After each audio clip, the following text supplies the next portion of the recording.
The views and opinions expressed in the following program are those of the hosts and guests, and not necessarily those of the staff and management of WWDB-TV.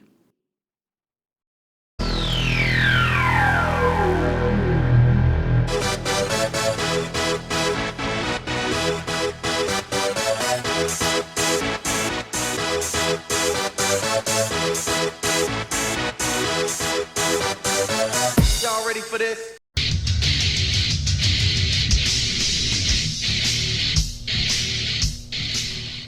Booyah! We are back. It is Wednesday, March 14th, 5 p.m. Pacific Standard Time. And that means it is the March Madness special, the 2-hour special of Southern Nevada News coming to you from WWDBTV.com. My name is Bill Miller, co-host along with Jeff Belknap. And with us on the line, the man himself from Cleveland, Ohio, Jorge Misch. George, how you doing, buddy? How are you? I'm doing fantastic. This is my first broadcast in your worldwide headquarters that I've done, and it sounds like it's brilliant. Yeah, well, I tell you, we really like the studio, and I know that you watch the show from time to time, and you can see the digs here are quite nice. We have a lot of options. Yes.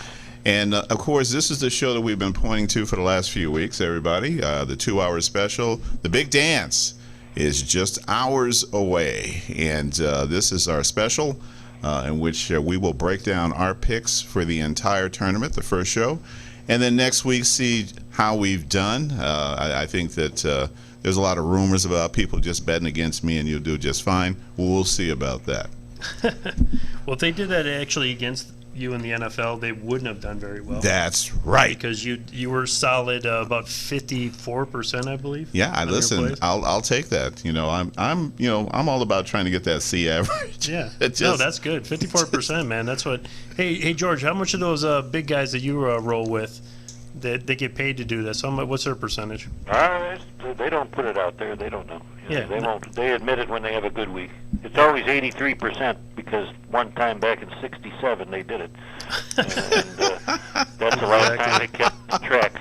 That's exactly my point. Very well done. Well put, George. But I still believe that I'm going off the run. If Jim Feist is listening, because he's the one that really laid me and Bill off because they bought the place. But I really believe that phone A says one pick and the next guy gets the other pick, and half the people are happy, the other half are not happy. I have no proof of that, but I lived there 10 years, and boy, it sure looks like it. Well, I mean, I think that's the wisest way to do it. I mean, you're going to be around 50%. I mean, if you really went out and made your play, then that would be, you'd be risking actually going 20% or 30%. Yeah. Well, I got $200 to prove it, and Billy was nice enough to associate me or get me to how to use PayPal. Covers.com that I've said this 2 weeks ago. I couldn't hit NBA. I can't stand. All of a sudden, I went 44-19 for a week, and they said I won the weekly contest against the world, and they sent me $200. Congratulations, nice. George. And since then, I've been like 0 for 15, and I don't really give a damn. Yeah, as long as you get the money, man, that's all that matters. My friend. Yes. Well, congratulations on getting paid. Yes. So it actually worked. It worked, except for they took 4% or whatever out, but that's the way it goes. Yeah, it's America. Well, congratulations again, George. Yes, sir. All right. And so listen, folks, we're going to be, again, where we've got our picks. We're going to be announcing them tonight. I am going to keep track of George's picks just out of courtesy, and then we will publish these. And then we'll have, of course, next Wednesday's show. We'll see how we did, and, of course, looking forward to that weekend's activities.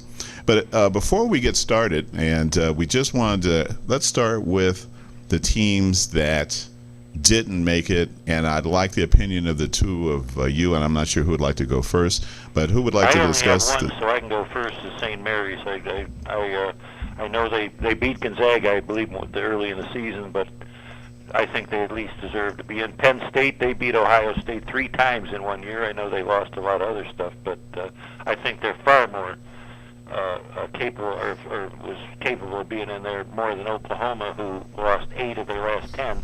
Oklahoma State even should have, I think they beat them later in the year in the tournament, wasn't it? Or maybe later in the year, and they're left out. Something's going on there, but that's why they take photos, it's like this. But anyway, those are mine. Well, I guess my first one, Oklahoma, I mean, definitely should not be there. They're going to get outed, I believe, in the first round anyway by Rhode Island. But Baylor, and then it's a good team, and to see them not make it is questionable. St. Mary's, obviously, you come down and they lost to a BYU team in the tournament that just was literally on fire. They shot like 60-something%. They couldn't miss. I mean, it was three-point shooting was like in the high 60%. I mean, yeah. The easiest money ever in the history was Gonzaga against BYU in the championship game. The game went off at 10 points. I think the last time I looked, they were up by 30 with about 10 minutes to go. Yeah, it was just really bad. Yeah. And I probably, along with most people, had just simply figured out that it was going to be St. Mary's and Gonzaga again in the finals. And it probably should have been, but hey, woulda, shoulda, coulda. Well, I mean, if you think about that, when your season goes down to, I believe anyway, if they would have beat BYU, that they probably would have got one of those at-large bids or maybe a play-in or something. Yeah. But to get ousted completely after winning 26-5 or something, something like that. So I mean, that was a tough one for me to handle. By the way, I was Ubering that night, and I saw a kid in the back of my car after he got in. I looked at him. I was like, "Hey, is your name Zach?" And it was the player Zach, the forward for Gonzaga. Yeah. He was out at the club after doing a little partying with the boys, and I ended up Ubering him back to his hotel. So it was pretty fun. But other than that, St. Mary's, Notre Dame, obviously, everyone was talking about that. All the mainstream guys. I think that was when you play a full season and it really comes down to like the end of the season. I just can't see how a team like Notre Dame can be missed, and then a team like Oklahoma can be picked up. Especially when they had two crucial injuries of their two best players for one for half a year and one for almost a whole year. Oh, absolutely. And then the other team is Arizona State. I mean, Arizona State started the season absolutely on fire. I believe they got into the top 5 at one point. Bobby Hurley, your boy from Duke, Bobby Hurley, coaching. I think he's done a great job with the program, but the end of the season they weren't that good, and it was kind of like the feasting of the Pac-12. They kind of made it that way. I mean, a lot of those teams were. We discussed it a couple weeks ago. What was it? One team under 500 in the league, and everyone. I think everyone in the league had at least 13 wins. Yeah. So when you play that type of competition, it's going to be tough. But still, Arizona State just kind of tailed off at the end of the year, and even for them to get a play-in game is questionable for me. Well, I think that you're always going to get, for some bizarre reason, that the ACC they seem to believe that every team in the ACC deserves to be in the dance, which it used to be that same philosophy for the Big East. And I think that they're. Go ahead, Jorge. Can I be sentimental for 1 minute? Because I went. Sure. I finished this bracket thing this afternoon or early this morning, and I realized that the final 4 I had was 3 2s and 1 1, and I don't even have the one winning. So I wanted to go back to see something because I thought maybe I'm not being too favorite-ish or whatever, but there's only been one 8 seed since they went to 64 that ever made the final. Group won the thing. That was who the hell was 8? I can't forget. Anyway, it does. What's his name? Anyway, Villanova, which was the original one. They beat Georgetown. I'm going back. I know exactly where I sat having drinks at Chi-Chi's, and I watched that game, and they shot 79%. They shot nearly 80% for that game, and won by one or two. Won by only 2 points. Yeah. Yeah. And what was it famous for? It's the end. That was the last game with no shot clock. It's amazing with no shot clock that they scored 132 points. But I have to go back there, so that's. And then I go to real fast. I'm be done. Only 45 teams have since I've kept track since 1985 when they went to 64. 45 teams only have been in the Final Four, and only 28 have made it to the Final 2. So it's really the cream that rises to the top, and it's rare when somebody, makes it that's not supposed to be there. So I don't feel so bad about going with 2s and a 1s. Okay. Well, absolutely agree with you. And, I absolutely remember that game where I was watching it and just simply saying these guys can't miss, yet this game is still anyone's game. They only took 28 shots to Georgetown's 53. That's interesting. And what did he do? Rowley went and coached Cleveland State near his end of his career. And well, don't forget the stop here in Vegas. Yeah, you had to pilfer UNLV out of millions first. Oh boy! It was a quick cash grab, and then away he went. Okay. Yeah. All right. Where do you need me? All right. Well, gentlemen, I think we're ready to go. Where do you want to start? All right. You want to just take up one of the bracket corners, or do you want to go? Okay, so George, this is what I'd like to do as we're going through here. I just took the last couple minutes and wrote down all the point spreads, so I can grab your picks. I have everyone by the point spread except obviously the 2 on Friday. That they're one Texas Southern's in progress, and the other ones I have picked every game by the spread and straight up. Okay, you could probably help me then, because there's a couple actually that I don't see the spreads on. And being from Las Vegas, I forgot my laptop today, so kind of working on it. When we get to them, you're more than welcome. Okay, let's do it. So what do you want to do? You want to start in the South? Let's start in the South, the upper left-hand bracket. And who'd like to go first? What we're going to do is we're going to go take the bracket to its nth degree. Okay, so you want each one of us to go all the way down? Yeah. Okay. And then I will. I've got to vote in this too.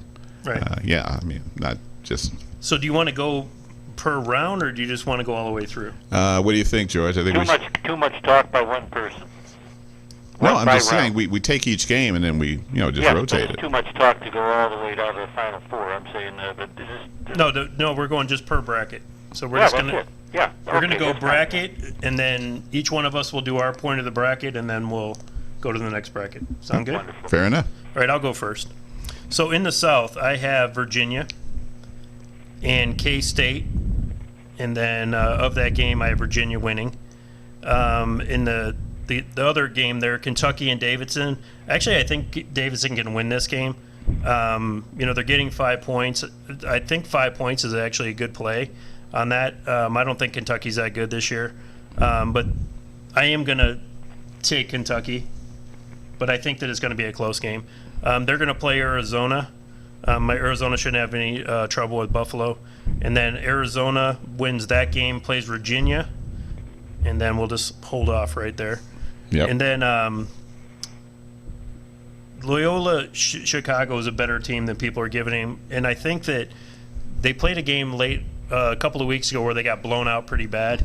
And I think that had a lot to do with their seeding so low. I think that they actually would have been seeded higher. I'm actually going to take them to beat Miami. The spread is only 1.5, and there's a reason for that. I think other people are going to be jumping on that Miami just because the spread's so low, but I honestly think that they can win. Against Tennessee, he's going to beat Wright State pretty easily, I believe. They're 12 points. I don't know that I would lay the 12, but I don't think they should have too much trouble. Next game down, Nevada and Texas. I'm like on the fence about this one, really. I mean, all week, ever since this bracket came out, I've been looking at this game and like really indecisive. I think that when Reno plays well, when their guards play well, if in the event that they could put some good guard play in 3 or 4 solid games, they can go deep.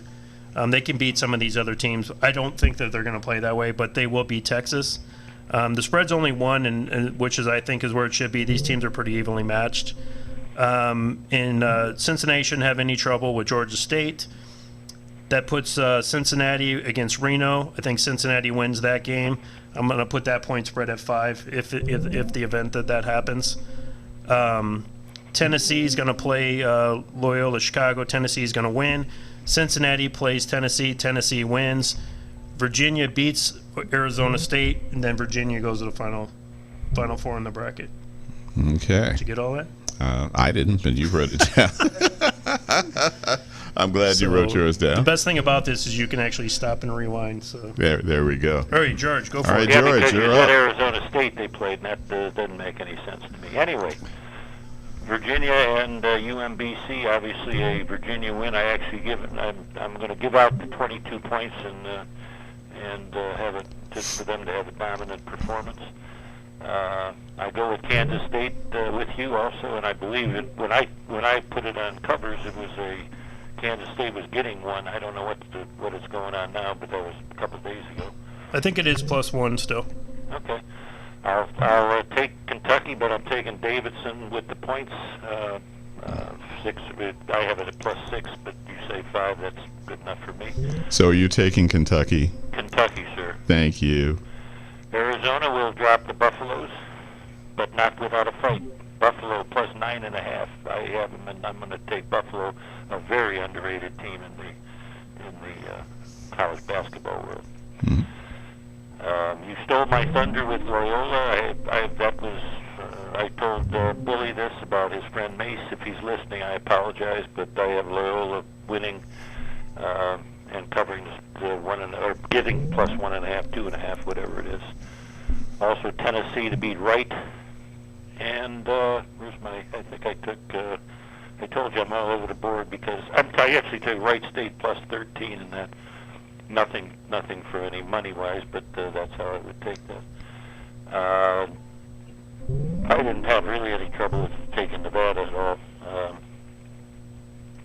Texas is overperformed, and good for them. But I do like Nevada to win the game if they're on, and Cincinnati to do a number -14 against Georgia State. I went kind of down the thing. Then now I'll go back to the top. Go to my other stuff. Now I don't have any point spreads on this because they haven't played, so you're on your own on that until next week. Or no, it won't be next week. But I love Virginia to knock off Kansas State. I'm going against you there, Jeffrey.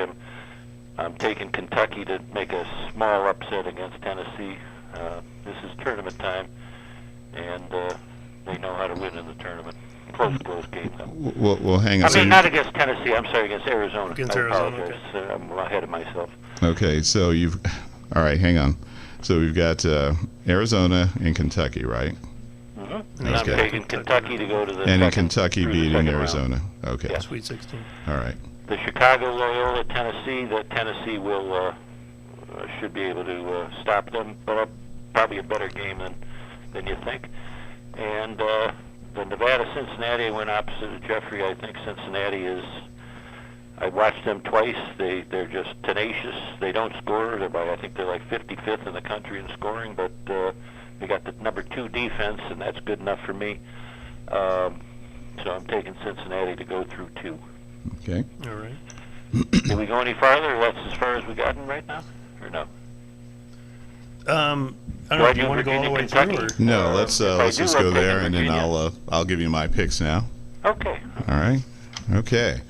All right. I've got Virginia over UMBC, and I have Kansas State over Creighton, Kentucky over Davidson, Arizona over Buffalo, and I do have Miami over Loyola Chicago. I think they'll do well.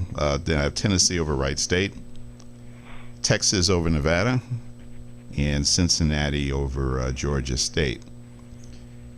And then I have Virginia, let's see, over Arizona.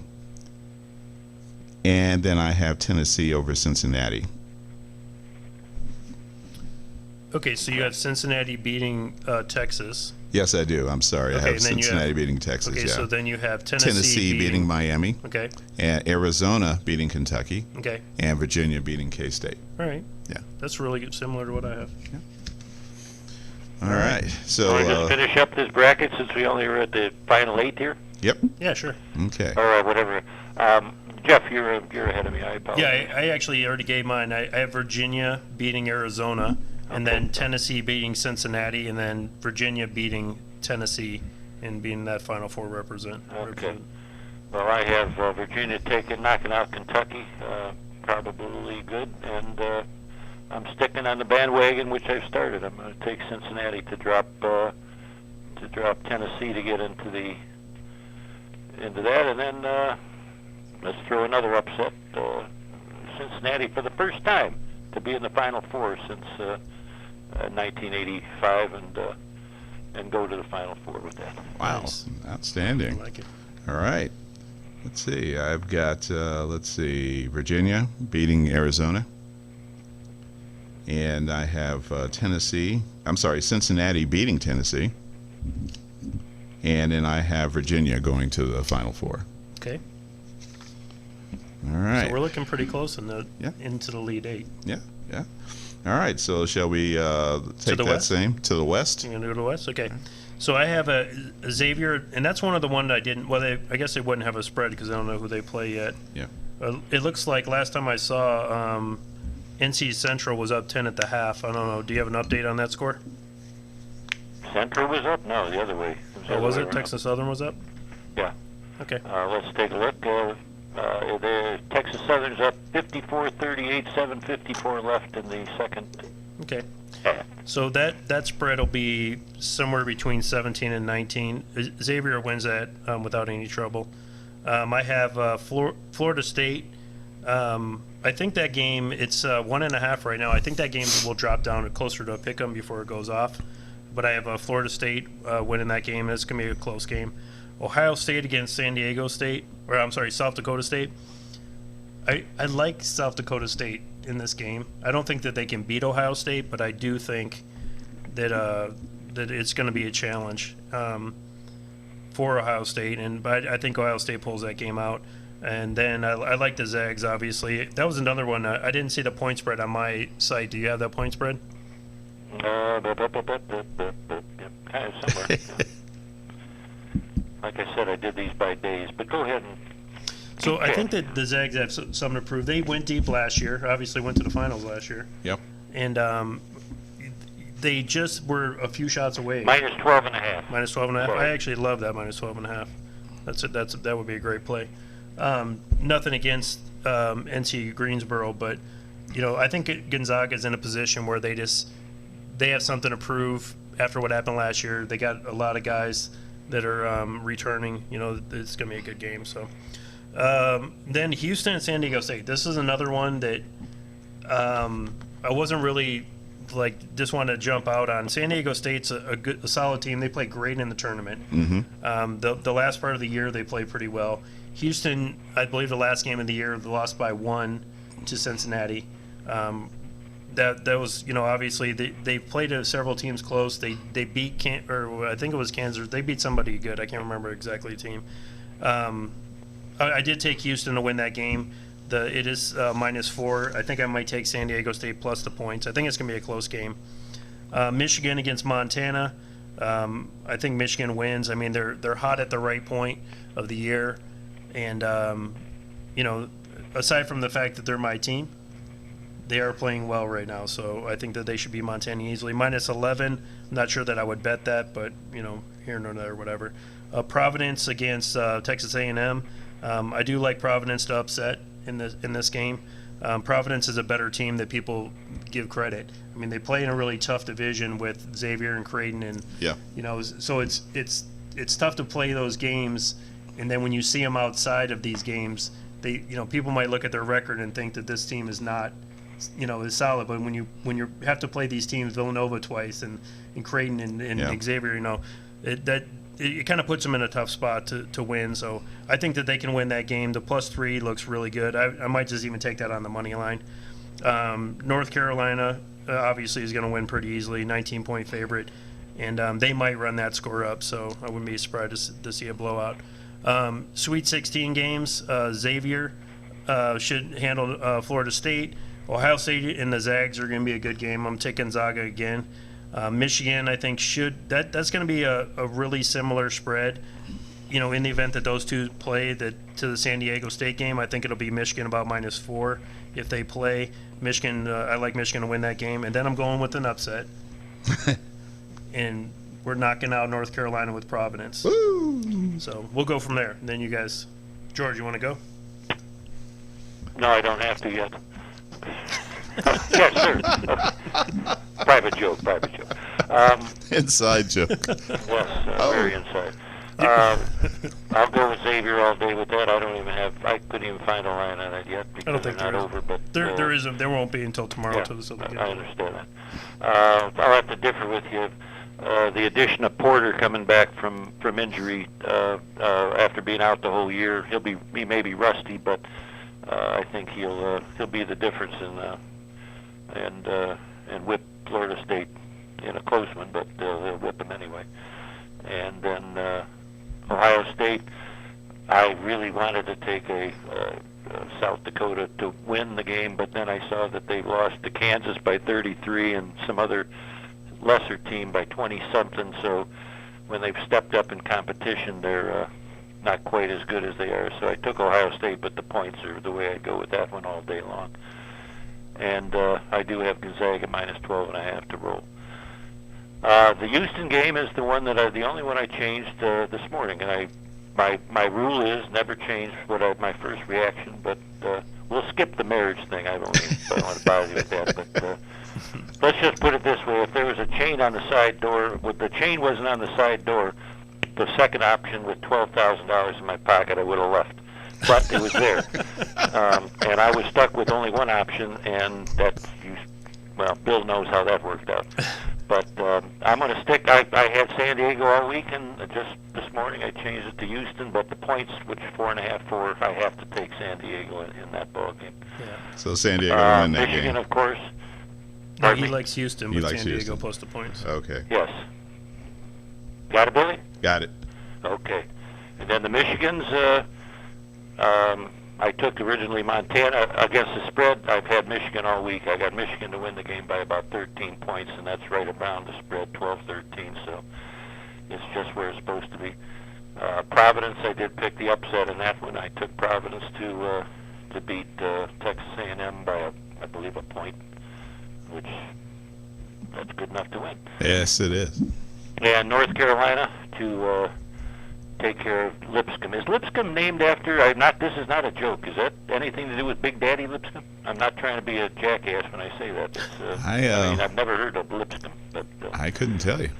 okay. Well, I took them plus 19.5 out of honor of Big Daddy Lipscomb, Big one of the Daddy. greatest defensive lineman that ever lived. I'm sticking with that. I'll go with an upset, a small upset in the next round. I'm taking Xavier to. I'm taking Gonzaga to drop Xavier. No. Right? Now, where am I at? Okay, Oh, we're at Gonzaga Sweet to beat Ohio 16. State. I'm sorry. I'm getting ahead of myself. So. Well, that's why Well, I we already wanted. know where he's I'm going sorry. with I'm the next going to. Well, I think we're going with this one, That's why I so, would like to go one round at a time instead of going 14 rounds. See, I'm old. I'm 65. Okay, I can only keep track of going down one line. Okay. But I did take Gonzaga to beat Ohio State. They beat them earlier in the year. Should be an entertaining game, though, and I obviously I'm going against my heart, but that's what I'm going to do. And let's see what else. Xavier to beat FSU? Pardon me? Xavier to beat FSU, right? No, I don't have. I've never had FSU. I took Missouri. We took Missouri, yeah. The Okay. addition of Porter, the big guy Yeah, coming that's a big back, guy. one of the top players in the country. All right. Me to Missouri. So you have Xavier beating Missouri. Yes, I do, sir. Thank Yes. you. Okay. Okay. And then I have Michigan to take out Houston, Okay. and I do believe North Carolina will be able to knock Providence out to finish that group. All right. And then on to the next partition or we stopped there. We stopped right here, right? Yep. Okay, I'm caught up. All right. Okay, so I think I'm up here now. All right.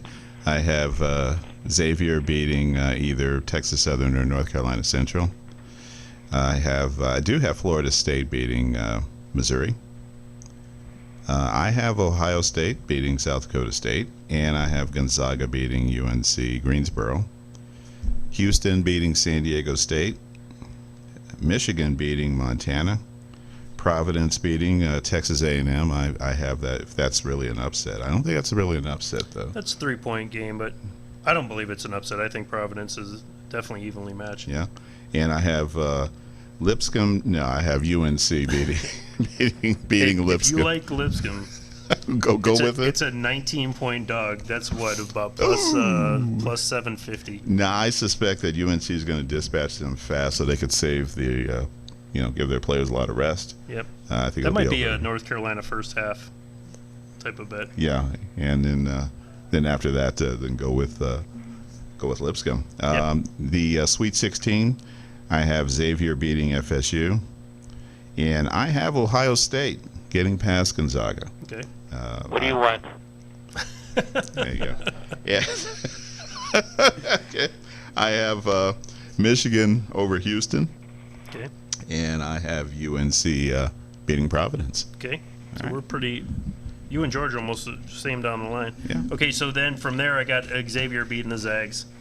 I think that's going to be a great game. That might be, looking at this whole bracket, there's a couple games I'd be really looking forward to if they happen. That's Right. one of those games. Okay. It really could go either way. I'm just going to take Xavier because it doesn't matter, because the team that's going to go to the Final Four is going to beat them anyway. But I got Providence. I got Michigan beating Providence. Then I had Michigan winning their bracket and going to the Final Four.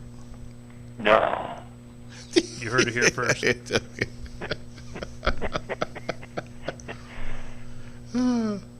this going to be an all Michigan final? No, I think Michigan Okay. State. I'm trying to figure out when they're going to lose. I think Bucknell might be able to beat them though. Okay. All right. All right, Georgie. What you got? What do I have for what? Oh, okay. Elite Eight and Yeah, Final Four. I already gave you the Gonzaga by mistake. I'm picking Gonzaga to do a minor upset over Xavier because I think Gonzaga is there. They're playing well, and that's my number one seed that I knocked out. So there's my whatever, and then North Carolina to take Michigan and show them the door.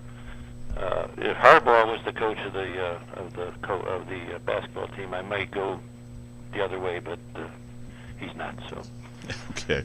and then I'm going to grab, only because of experience and being there so many times, I'm going to take North Carolina to hit the Final Four and play Cincinnati on that side of the bracket.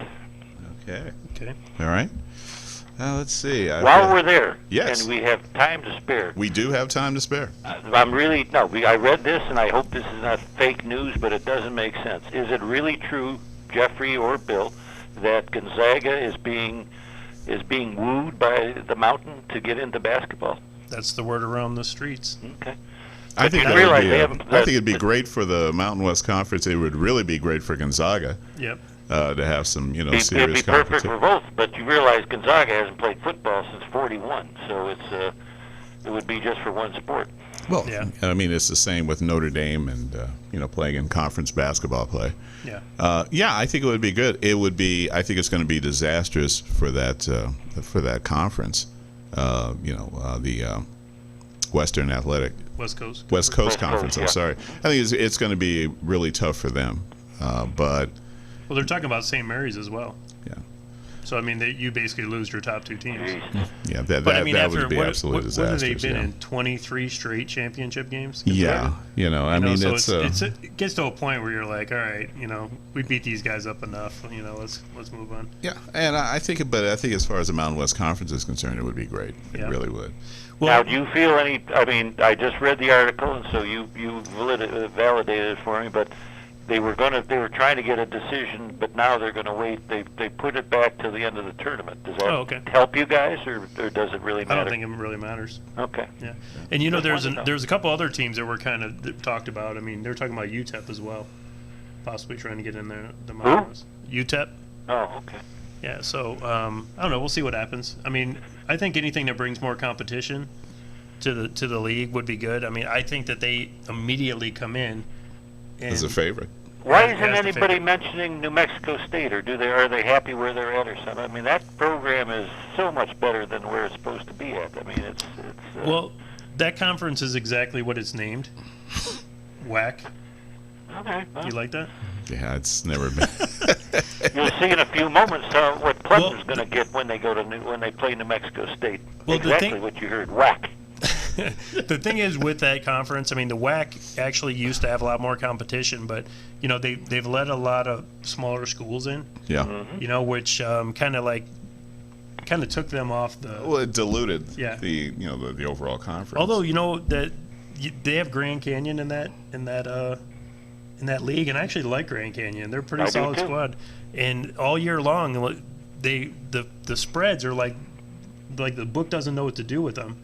And I've hit them like several times this year, so I appreciate the fact that, the Grand Canyon's coming in. I mean, relatively new school and program and everything. Yeah. But I understand what you're. How is that where Chicago State's at? That's kind of a little off the beaten path, isn't it? Yeah, that's the one. There is some travel issues, I Yeah. believe, in that conference, and that's why a lot of these teams want to move. Well, yeah, that's going to be the unfortunately the logistics for a lot of these programs. The cost is just prohibitive. Yeah. And yeah, I get that. I absolutely get that. But yeah, honestly, I would not be surprised. It is time for Gonzaga to make that move. Yeah. But I was kind of hoping that maybe St. Mary's might stick around, just for the sake of the conference itself. Yeah. For both of them to pull out, certainly the parity in that league is an all-out high. Well, I don't know what article you read, George, but what I've been hearing is that BYU also wants to leave. And BYU they're forcing BYU to make a decision. Yeah, that's the article I read about. Oh, I okay. forgot about saying about them. Yeah. So the funny thing is they approached the Mountain West, and the Mountain West adamantly said no. And the main reason why is because BYU dictates when they'll play, which the conference doesn't want. The conference wants to be able to set the schedule. They said we will not play on Sundays. They kind of said these are the times we're going to play. And even like some of the old Catholic schools on the East Coast, they still play on Sunday. Yeah. But for some reason the Mormons can't. And they've really had an issue with the fact that they're going to dictate to the conference, when and how they're going to play. So I know it's been a sore spot with the conference. So I don't think that they want them back. Yeah. Well, I seriously doubt if that's going to fly, but Yeah. Hey, we'll see. yeah, anything's If not, possible. they'll have to go Listen, independent. So anything is possible. Yep. I just rule out saying, nah, that's impossible anymore. Okay, so on to the East. Am Are I we doing allowed the to? final? Oh, did you do yours? I didn't get a chance to Okay, do go ahead. mine. Oh, Sorry. Thank you. I'm sorry. That's quite all right. That's all right. Drugs are beautiful. Yeah, well, let's see. You know what? It's completely lost the effect. Well, you got 2 games. Yeah, thank you. There are not very many. But anyway, we've got the Elite Eight. I have Xavier beating Ohio State. Mm-hmm. And then I have UNC taking out Michigan. Okay. A very close game, but I think that, again, I'm going to go with the experience. You don't have to apologize for it. And I have Xavier in the Final Four. Okay. Ooh. Nice. Another number one. So that'd be Virginia and Xavier. Yeah, Okay. 2 number ones Okay. on the. Picture if you would have picked Cincinnati against Xavier, would that have been something, huh? No, that would have been insane. Yeah. Well, he's filling it out as we go. I'm That just is, kidding, folks, George. that's simply not true. Yeah, that's the And, reason why I'm going video first, because will- I want you to know that I'm not Video will vindicate trying me. to take your picks. But I do want to tell you 2 things. One, if Urban Meyer was coaching Ohio State, I'd have him going deeper. Yeah, That's me too. one. Yeah, Okay. exactly. And yeah. then, as far as Michigan losing to NC, which both of you guys picked, Chris Webber is no longer on that team before. And they have a system for timeouts. So they now know how many timeouts they have. And I want to tell you guys this, that of all the games that I remember in my life, I remember exactly where I was standing when he called that timeout. I remember exactly what I was doing. I was standing up watching the game, had a Corona in my hand, and when he called timeout, it literally fell out of my hand. It was like a movie, where it falls slow motion and hits the ground, because I couldn't believe that he had the nerve to call timeout. It was, I do too, because my wife was, I was married at the time, insisted that I go to this Oscar party that our neighbors were throwing across the street. And I'm thinking, first of all, how dare the Oscars have their gig on the same night as the NCAA finals? And she was like, are you coming or not? And I said, not. He goes, no, you're coming, so just let me know when you're.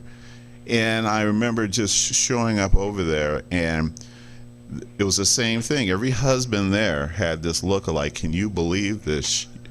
SHIT. I'm going like, yeah, and which drove the wives absolutely nuts because they're talking about, oh my God, who's going to win this and who's going to win that? And we're like, I was sitting there and watching it as it happened. Would you guys get in here? And we're like, yeah, right, we'll be there. But I absolutely remember where I was. So yeah, Cerritos, California. Oh yeah, but we never had that happen in Cleveland. Anyway. Well, yeah. Okay, so I do want to give a shout out to the Wolverines for their national championship 2013. That's after Louisville's was vacated. Yeah, congratulations. So we did Take win it the any way you championship. can, buddy. I don't know. Did they actually do that? I mean, They should, yes. I don't know why they wouldn't. Yeah, they absolutely, because I know in the Olympics when somebody loses a gold medal, the person who won the silver and the person who won the bronze, they just move up. They move up. And then does the fourth place person actually get the bronze? Yes. Nice. Yes. Okay, well, So congratulations, Michigan Wolverines, on your 2013. Mission accomplished. Well, then on the other hand, let's go back to my sentiment with the Villanova beating Georgetown. Also, St. John's was in that, so there were 3 Big East teams in the Final Four, and the other team was Memphis State, who right after the tournament, they were found that they did some crooked, so they had to vacate like all these years. So does that move the 5th place team? Who's the 5th place? They just have 3 people, I guess, or 3 teams. Yeah, maybe it was a big East. They should, but yeah, I remember Kata. I mean, I was living back in New Jersey, working in Manhattan, and the absolute positively toughest ticket on the planet, being near downtown, where our office was near Wall Street, was the St. John's Georgetown game. And because Chris Mullins, there's huge rivalry, and Lou Carnesecca, had done just an absolutely magnificent job with St. John's and getting that program to where it was. And now, I was pleasantly surprised to see that Chris Mullins is the head coach at St. John's now. The guy looks the same. He does. He has never changed. He's always had that buzz cut, and he simply has not aged. So congratulations, Chris Mullins, and here's to St. John's coming. And another congratulations, just out, Texas Southern 64, NC Central 46, covering a 4-point or close whatever spread, and moving on to face the Musketeers. The under was like looking tempting in that, and it went under by 35 points. It was 110, and 110. It was 145. Right. It was the over under. Okay, so on to the East. So I'm just going to roll down this. How about is there a break time coming for me? Can I just take a minute? Yeah, we can take a break. Absolutely. Yeah. All right, and folks. then I'll be back in a squirt or two. Yeah. Okay. See ya. Thank you for that information, George. All right, we're going to take a pit stop here, and we will be right back in just a few minutes. It's the 2018 March Madness Special, Southern Nevada Sports News, coming to you from WWDBTV.com. We'll be right back. The golf store you've been waiting for is now open. Bob Allen Golf is ready to help you take your game to the next level. Bob Allen Golf is located at 6415 South Fort Apache, Las Vegas 89148. Choose your favorite clubs from our selection of Bridgestone, Callaway, Cleveland, XXIO, Srixon, Ping, Wilson, and more. We'll custom fit them in our state-of-the-art full-swing golf simulator. Come hang out with us and practice on our putting green to find out which club is perfect for you. Have your clubs repaired, reshafted, and regripped in our on-site tour shop. And talk about accessories. Guys and gals will feel comfortable and look sharp in the many sizes, colors, and options of apparel from Greg Norman, Black Clover, Under Armour, and more. The team at Bob Allen Golf takes your game as seriously as you do. Join our online family at boballengolf.com and stop in the store to meet us.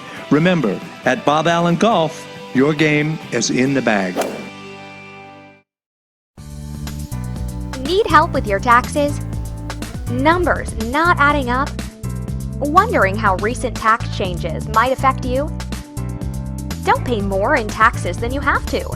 Give us a call. No matter how complex your taxes may be, the best tax professionals are at your disposal. For fast refunds and professional service, give us a call today. And we are back. Southern Nevada Sports News coming to you from WWDBTV.com. My name is Bill Miller, co-host along with Jeff Belknap. and with us on the air, the prognosticator from Cleveland, Ohio himself, Jorge Misch. How you doing, George? Beautiful, nice, much better. Thank you. I'm glad to hear that. I should have mentioned to you. You mentioned my name, you get a good seat. Oh. Yeah. Oh, is this thing on? Oh. But it's so. You have to realize this, and you can't picture it. I'm living in it's 26 degrees outside. Woo. I have a window wide open, 2 fans on, and I'm sitting here in shorts, and I'm still warm and I don't pay for the heat, so they can do whatever they want. But and then they wonder why they don't make a profit. Well, you should be. Yeah, you should be here, man. I tell you, we had to ask our owner landlord to maybe turn down the AC, but. It's nipply here, huh? Yeah.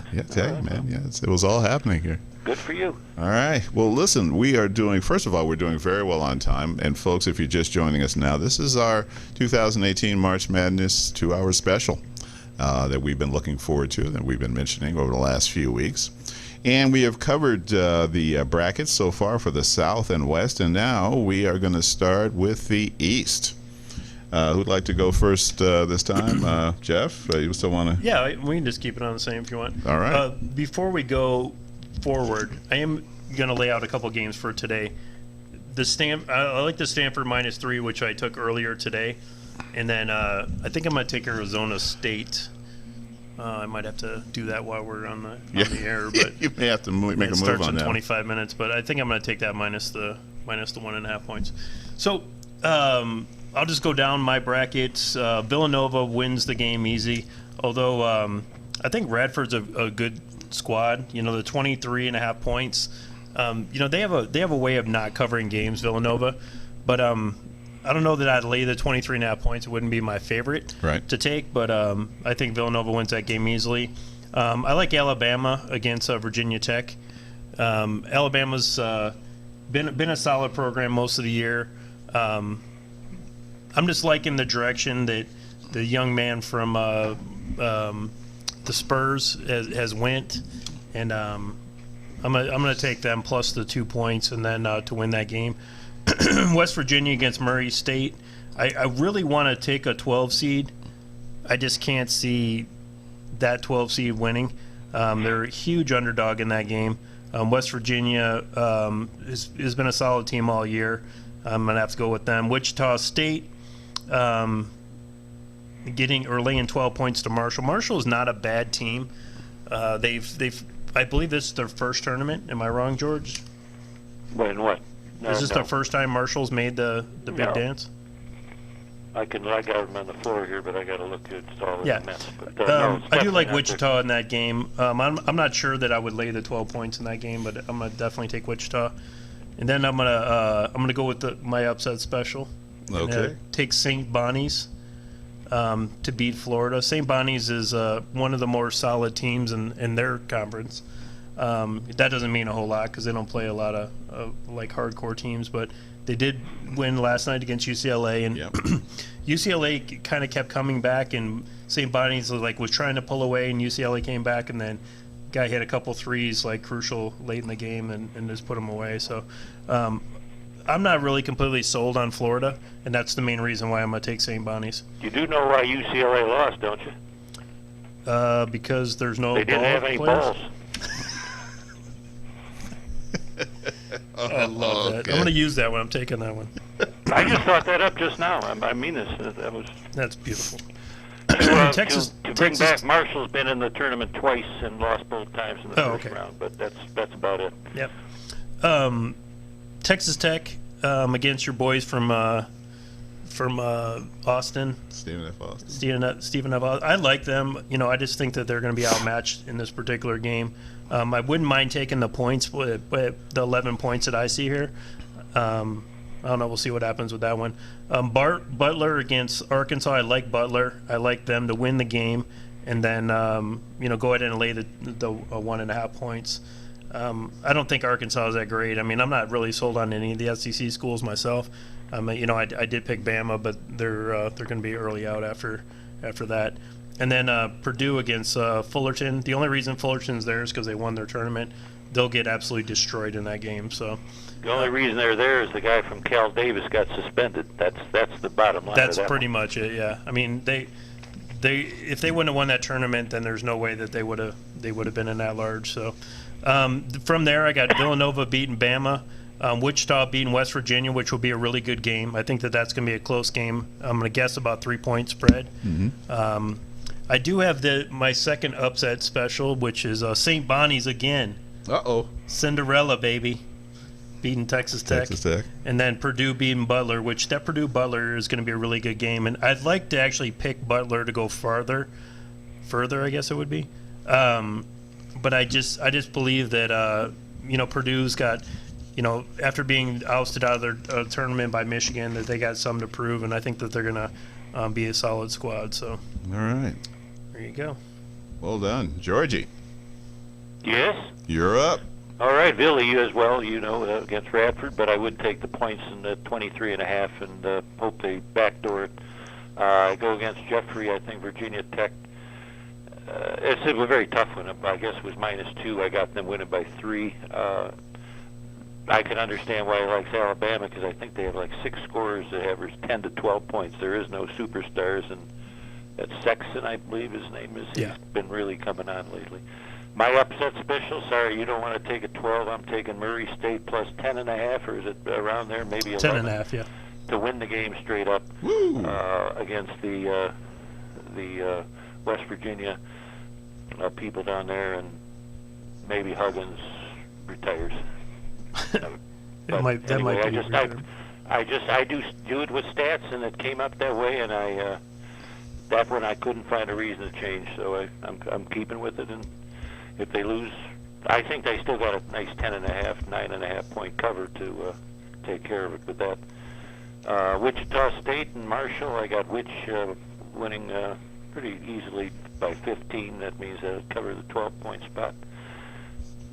Unfortunately, I have Florida, and it is I took a coin for this one because St. Bonnie's is playing well, and Florida came in the season. I thought they were doing really well, but they've been up and down like a yo-yo, and you don't know what they're going to get there. Where are they playing that at, by the way? Is that in Dallas or no? Anyway, it doesn't matter, but I'll take Florida.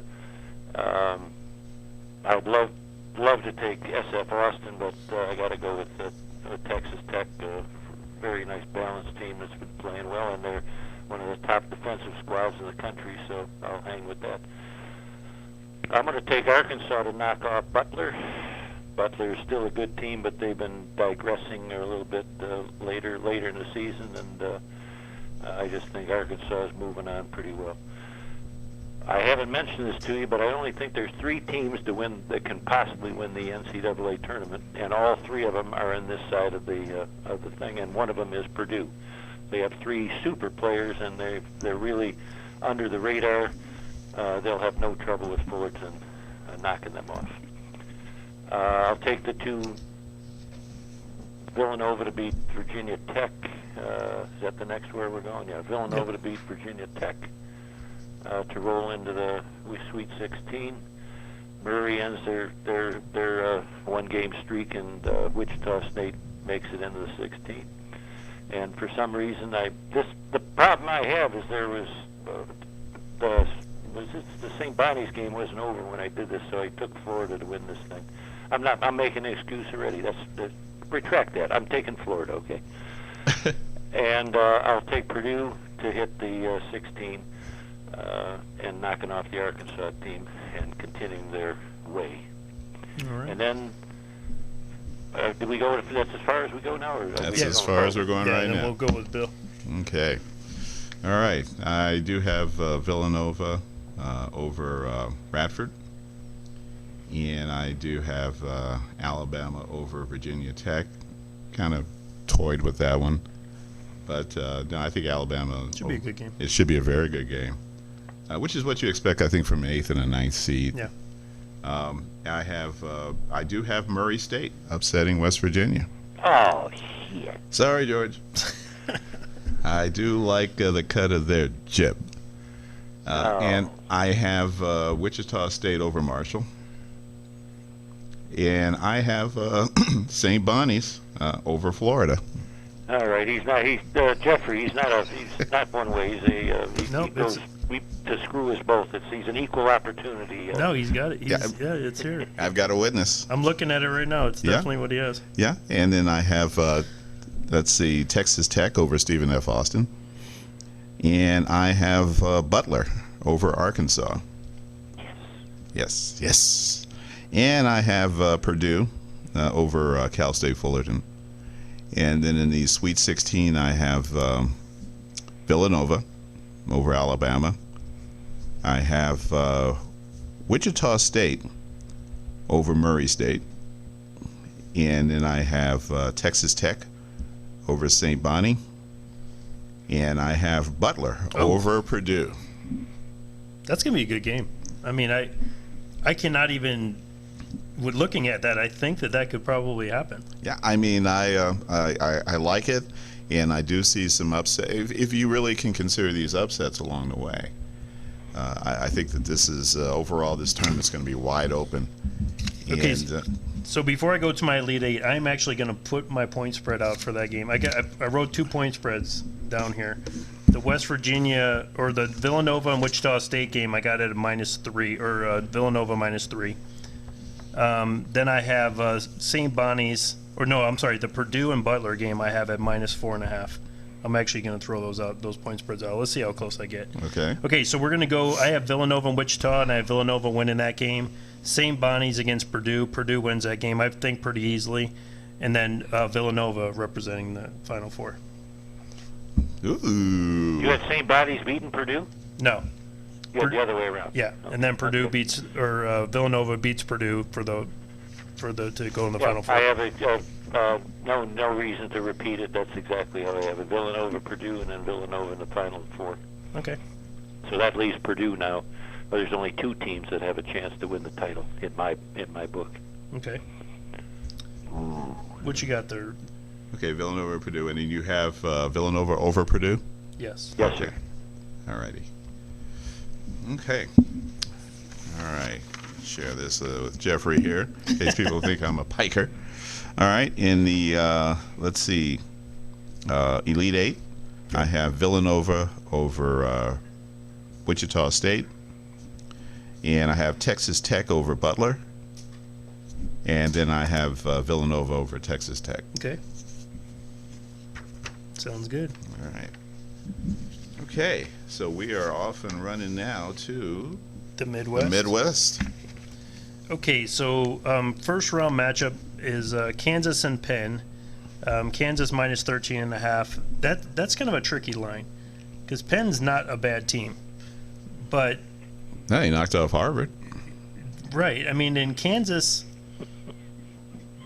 they're not unbeatable this year. As you can see, I didn't put them in my Final Four, but I think that's going to be a closer game than people are going to give it credit for. I think a lot of people are going to take Kansas because they're the 1 seed. But for right now, we got Kansas. I have Kansas winning that game pretty easily, but I'm not sure if I'm going to take the action on it. NC State against Seton Hall, that's another one of those challenging games. Talking about Creighton and all the other teams, Xavier, and then you got Seton Hall that's thrown in that mix, and Marquette. So that's another team that plays some quality opponents on a nightly basis. Kind of makes their record maybe a little lopsided, but that they're going to be there to play a quality game. I do see NC State just kind of pulling that out. You know what? I don't see the spread on that game. Maybe I forgot to write it down. Do you know what it is, George? Which game is this, please? NC State and Seton Hall. Yeah, I have it here. Seton Hall by 2. -2. That's going to be a really good game. That is. Can I switch mine to Seton Hall? It doesn't make any difference. You certainly can. I'm going to go Seton Hall in that game. The Pirates. I enabled you to switch one, George, so I'm going to switch one too. You do whatever you want to do. Next game is this is my potential 5 seed, right, or 5 seed loss. Clemson against New Mexico State. New Mexico State's a solid program. Mm-hmm. I definitely like the 5 points in this game. I'm not sure that they can win the game, so I'm going to take Clemson to move forward, but I wouldn't put it past Clemson to see them win. I mean, New Mexico State to see them win, so we'll see where that goes. And then I have Auburn beating the College of Charleston. This next one, I didn't put it in yet because I wanted to see who wins this game. Right. So either way, this team's going to lose to Michigan State. Right. But I guess it's I want to take one of the other two teams You want against. to take the field or what? Well, I mean, they're playing they're playing against a team that's playing tonight. So how in the hell am I supposed to pick the game? I mean, I You think ever see Johnny Carson? I do think that Syracuse. I think that Syracuse can beat TCU. I don't know if Arizona State can. That's my dilemma. But either way, I have it going to. The dilemma. Yeah. Well, on ESPN, the fans I do this streak thing, and I always, once I get up to 20, I blow a game that should be, but so they have 62%. They're picking Syracuse to win the game. Tonight? 62%, which I just took, I just put my X on a best bet of Arizona State. So. Okay, so is this the public that's taking 62%? Yeah, the public. Okay, so I like Arizona State in that game. Great guys. So you're Not going the to guys go 83% bet the other every way. week. Huh? Yeah. Okay. Like I said, I think Syracuse can beat TCU, so that's a kind of tough one. But either way, however that one goes, I have Michigan State beating Bucknell. I don't think that game's going to be a blowout. You know, the spread is minus 14.5. Michigan State is a team that kind of scares me in a sense because of like how they played against Northwestern. You know, they were down 20 at the half in that game, and then end up just come storming back to win. And it's like Northwestern. I mean, Northwestern is pretty much garbage. You know, and this is nothing against Northwestern. Not for a half. I mean, obviously they played pretty good at the half, but I mean, how do Then you they lose a did it the 20-point next lead game in they 10 played minutes? after Michigan State. To some, not as dramatic, but they screwed that up too. Yeah, no, there's no doubt about it. So I do like Michigan State to move forward. I like Rhode Island, and mainly because I want Oklahoma to lose. So I honestly want Oklahoma to lose because I don't think that they should be there. The only reason they're there is because of their star player. That I think, you know, this guy is, you know, obviously going to be in the NBA. You know, they want to see him do like a run. I don't think the team's that good. Rhode Island is a solid program, won their division. I think at one point they were on like a 17 or 18 game winning streak.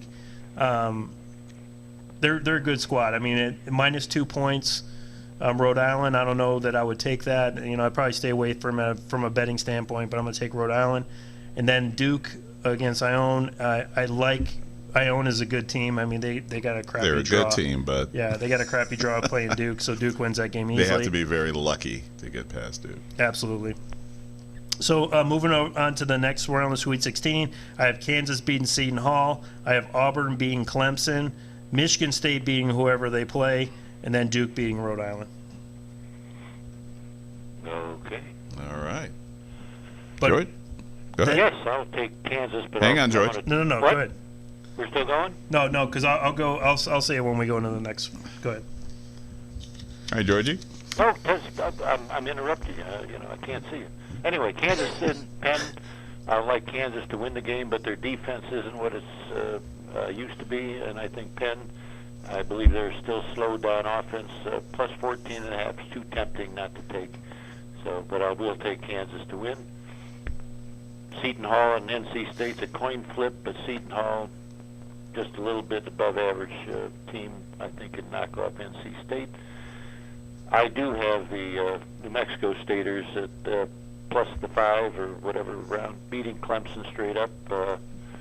I think Clemson, since I think there's one of their players has been injured for about a month, and it may catch up to him. And this is one of my. It's kind of like they're my team of just like Army was in football one year or whatever I did. I just like the team, and I think they'll win and play Auburn. Charleston's going to put up a hell of a fight against Auburn, and probably can cover that. But I will take the Auburns. And in the same bit, now that if somebody else can do it, I took TCU because I was forced to take it, and I'm going to stick with it. But really it's tough to do that because you actually have two really good teams. Just like I would have done last night if the show was last night, because UCLA was playing St. Bonnie's, and just like you did, you picked you picked the right with St. Bonnie's. You liked them, so. Tough call, but because I have to, I'll take TCU for whatever reason. Michigan State will beat Bucknell, but I think Bucknell can do the thing. And since we have time and we're on Michigan State, is there a gentleman on your team that's named Jackson on Michigan State? Yes. That is the. I really don't follow the Cavs, but the thing that sticks out is they believe that this kid will be around 8th pick or 9th pick and be available for Cleveland. A good, decent pro, or no? I think so. Okay. Better than Bridges? I think the best way to see, who these guys are going to pick is when the summer league comes. Because you're going to have all the teams there. All these kids are going to be able to play. I just wondered, because you're a fan and you're I rip you, but you're very intellectual as far as sports goes, and that's. You do rip me. By the way, who won the Offensive Player of the Year? Do you know offhand? What's his face? Isn't it the Oklahoma kid? No. I'm talking about in NFL. NFL. Oh, NFL. I don't know. Yeah. I didn't figure you knew. No, I don't. There's enough seasons to go around. I'll remind you. It's Todd Gurley. Remember I told you the best running back in NFL. Yeah. NFL. Yeah. Okay. This was I see what you're saying. Well, that acorn is a tough place to be elusive. But anyway, let's finish with Rhode Island taking out Oklahoma. Just the same reason Oklahoma should be home right now. Yep. Looking for twisters, and Duke should be able to handle Iona, but since you guys love it so much, I like Iona plus 20. Actually, I loved it by that time. But the only thing is, every time I used to come out to Vegas, I used to do the same thing, but the coach at Duke just keeps that pedal down on the neck. That's right. First. He's one of the few in the first round that doesn't let up, but I'll still. 21 years in a row, why shouldn't I just keep a losing streak going? So I'll take Iona plus 20, but the Dukesters to win. I will also go with Kansas, dropping Seton Hall into to go to the 16, and New Mexico State is stopped by Auburn, and Auburn will play Kansas. Nice. Now, as I told you earlier in this young program, there's 3 teams that I like to win that I feel have a chance, and I've already given you one, but I've taken them out, so there's only 2 teams now, and isn't it amazing they're both playing each other this early? Yeah. Michigan State, Duke. How about that? You ready for that? These are my 2 teams. I would love to see them 1 and 2, but they're in the same bracket, so it doesn't matter. So I'm sticking with the 3rd best offense and the 7th best defense, and picking Duke to go to the to knock off Michigan State, and this is as far as we got for the 8 right now. Yes. Okay. So wait, so you have Duke beat Michigan State. So if you want, you can go right into who do you have in Kansas and Auburn? I'm sorry. Did I do? I had Kansas. I'm sorry. Oh, Kansas. Okay. You're up, Bill. Okay. Yeah. All right. Let's see. I've got Kansas over Penn. And then I also have Seton Hall over North Carolina State. And I do have New Mexico State over Clemson. Yes, you do. Yes, I do. Hey, I'm looking right at it, George. And I have Auburn over Charleston. And then I have TCU winning either over Arizona State or Syracuse. And I have Michigan State over Bucknell. And I absolutely have Rhode Island over Oklahoma. And I have Duke over Iona. Uh-oh. Oh, yeah. And then, I'm looking at your next round saying uh-oh, but go ahead. Okay, Sweet 16. Jesus. I've got Villanova. I'm sorry. Whoop, wrong bracket. Yep. I've got Kansas, let's see, over Seton Hall. And I've got Auburn over New Mexico State. And let's see, I've got Michigan State over TCU. And wait for it, I've got Rhode Island over Duke. Oof. So there. So while you're there, you want to go ahead and do your last two, because George did his. He did Kansas and Yeah. For some reason he just And decided Duke. to yep, over there. Let's see, he does have that right. yep. And Duke. Okay. All right. And let's see. In the Elite Eight, I have Kansas over Auburn. And I have Michigan State over Rhode Island. And I have Michigan State over Kansas. Beautiful. Okay. So you had George. You had K-State against Duke. Who'd you have from there? I had Duke. Kansas against Duke. Or Kansas? I'm sorry. No, I had Kansas, Duke, and then the Final Four. I've already told you who my national champion is because there's the only one left. I have Duke going up against Villanova in the Final Four. So that's where we stand. Okay. So I have Kansas against Auburn. I'm going to take Auburn with the upset. K-State has a horrible record as a 1 seed. I think they've only made it to the Final Four one time as a 1 seed. Michigan State and Duke.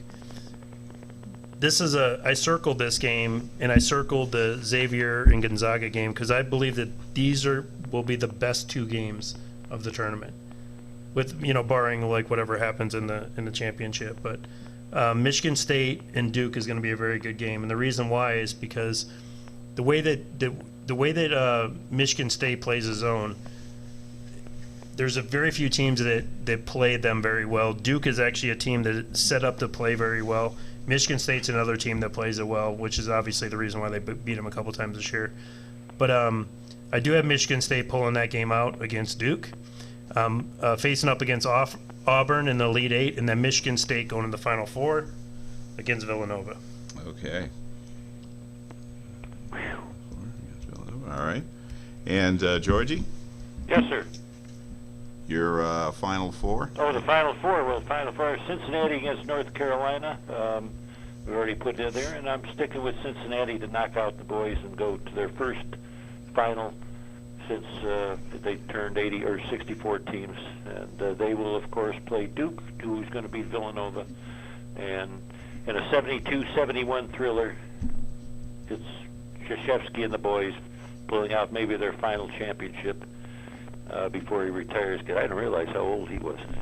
He Yeah. still looks Well, he's 42 to me, still but dipping his hair in the ink bottle there. I mean, but yeah, 72-71 and Duke as the winner. Did That's you it. have a score there, Jeffrey? Well, my Final Four is Virginia and Michigan. Michigan beat Virginia.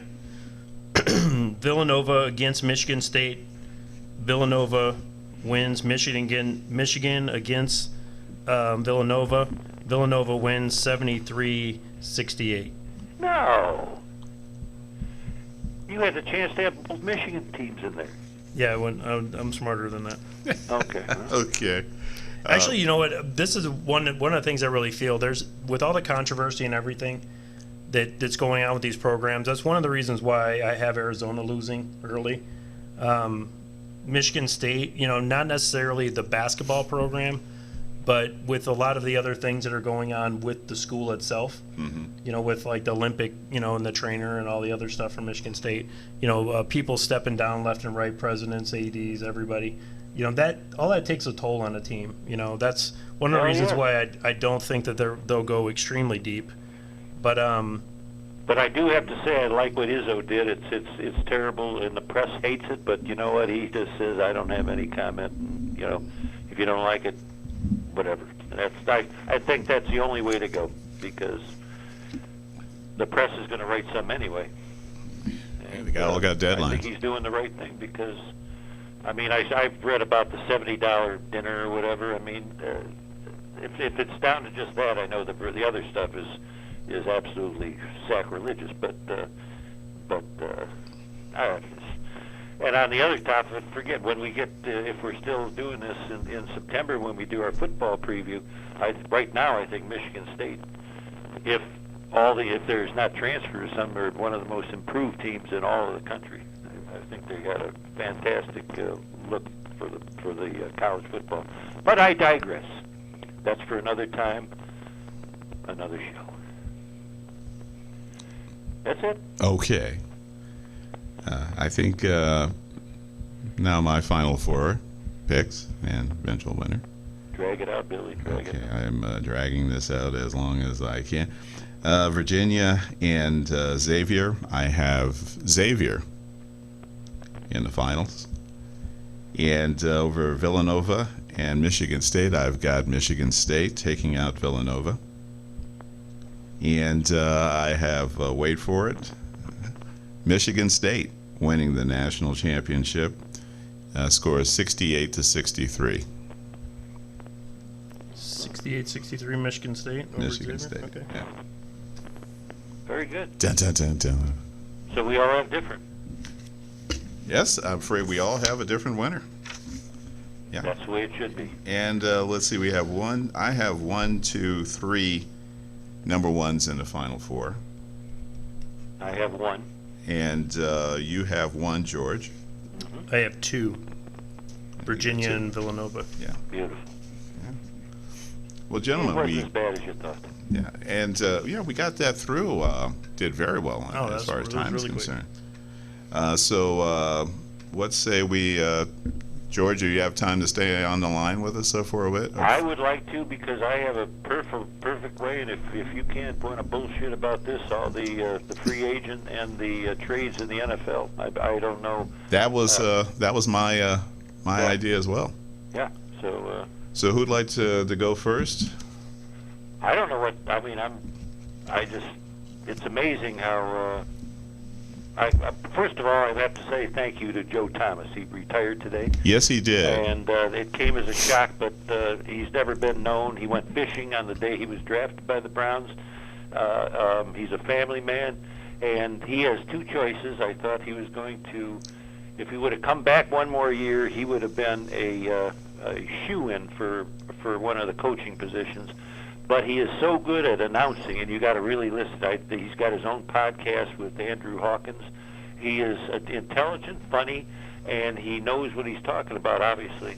And he will make either a assistant coach or a broadcaster easily with any station in the world. And I'm prejudiced, and I don't understand how these jackasses on the radio or on the internet says he's probably a first pick in the first round, first time for the Hall of Fame. If he isn't, then they should shut the whole thing down. That's all. Yep. And end of conversation. He's in first ballot to the Hall of Fame in 2023 or whatever it is. And that's not being prejudiced because I'm from Cleveland. That is just telling it like it is. Yep. So can we stay on Cleveland for a second? Yeah, please. Obviously, they've made some serious moves. Yes, they have. We got Jarvis, which is, I believe, one of the best wide receivers in the league. Possession receiver. You can't. I was upset when I heard that he was leaving Miami. I was like, please, Detroit, get this Jeffrey, guy. I can hardly hear you. I don't know what's going on, but Oh, I don't know. Maybe I backed up from the mic, but I was talking about Jarvis for. yeah.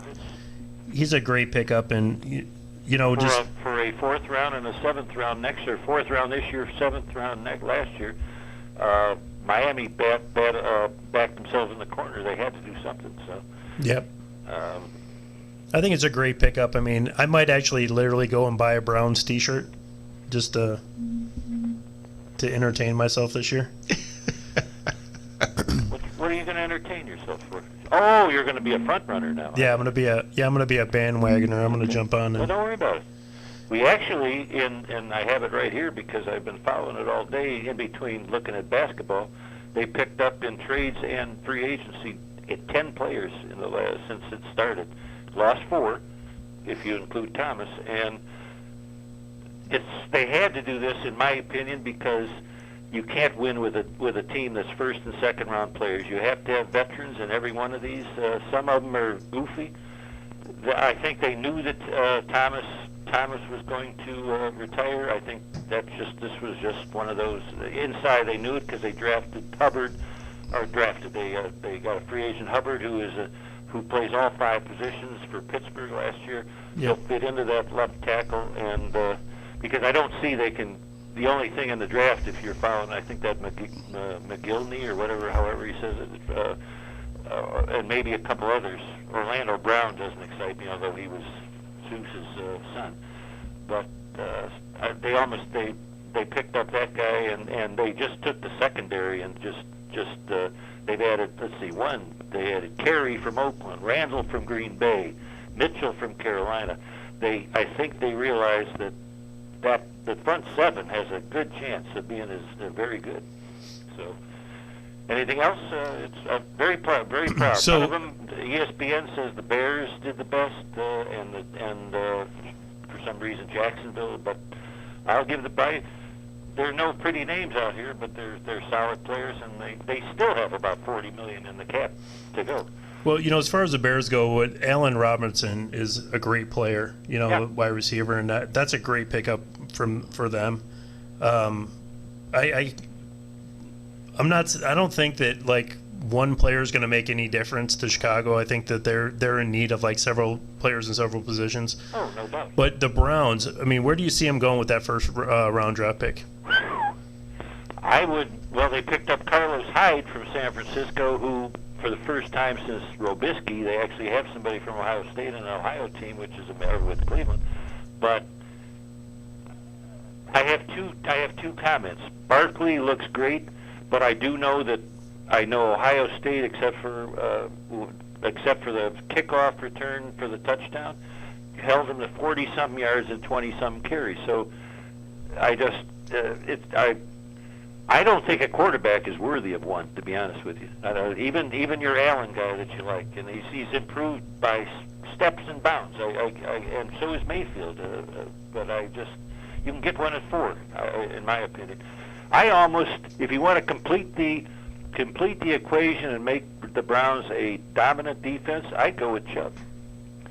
I know nobody in Cleveland, they'd have a cow if that happened, because they want Barkley and they want a quarterback all with the same pick. Well, that's not going to work.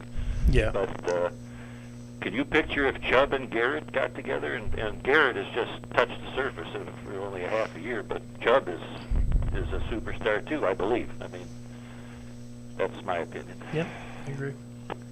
Well, obviously they're going to pick up a running back, so it should be interesting to see. It is, and this is not a media thing. I'm telling you, it's not that Geis is going to be around the second round.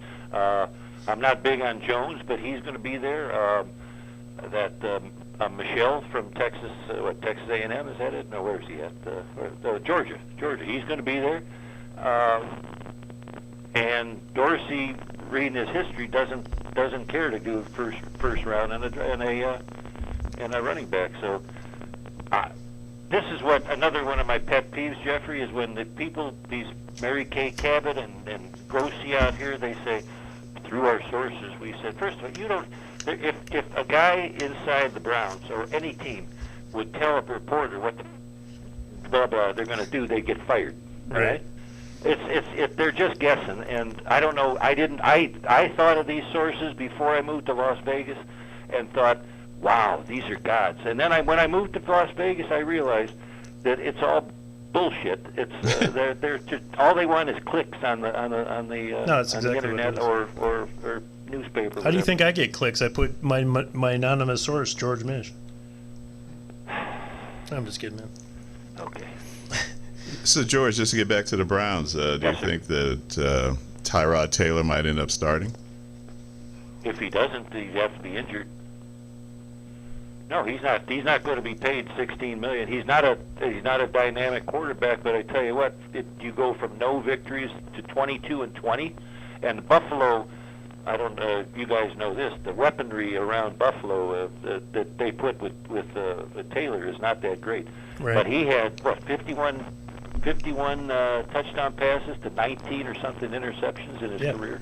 Way better ratio than most quarterbacks. Yeah, and they just, if you haven't, since we've been on here, maybe right when we went on, Hughes boy, what's his name, from Cincinnati, McCarron, he signed with Buffalo. So I don't know if that means anything to you, but Yes, he did. I know he did. Yes, I completely agree I'd with you. still like to go get my man who had his best. I want Terrell back in Cleveland because he made his agent did a stupid move. They offered him the Kenny Britt money, and then they went and got Kenny Britt because his agent said, no, we can get more for you. And how did that work for him? Yeah. So I'm very happy, and I have my business side in my heart, but I mean every one of these picks except some tackle, and there's a tight end too. But all of them are capable of starting, and now it's kind of funny. You go into the draft, and really now Cleveland, they can't go from 0 to 8 wins. I don't know how the hell the schedule makers, they have like the 4th hardest schedule in the NFL. According to past records, you never know if that's going to be really the criteria when you get to play it. But they now in the draft, besides the top 2 picks, are in a position to draft depth. And depth, if you don't have depth, you are screwed. Okay, you have to.